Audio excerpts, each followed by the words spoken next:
Asalaamu calaykum waraxmatullaahi wabarakaatuh. Soo dhawaada daawadayaal, waa mar kale muuqaal kaloo xiiso leh.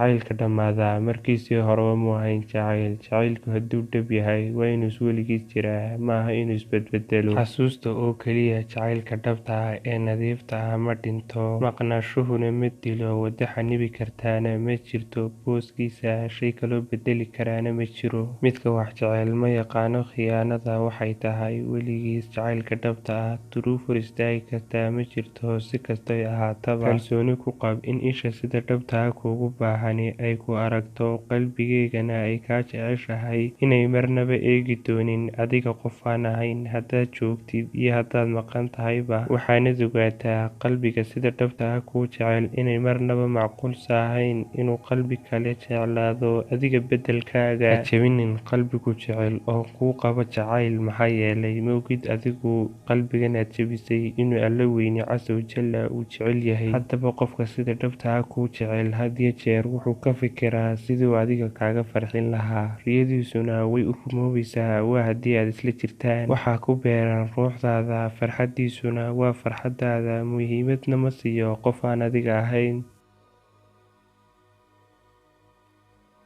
Daawadee, waad ku mahadsantahay haddii aad nala joogtay ilaa iyo dhammaadka muuqaalkan. Fadlan like saar muuqaalkan, ka ilaawin inaad sidoo kale subscribe saarto haddii aad nagu cusub tahay.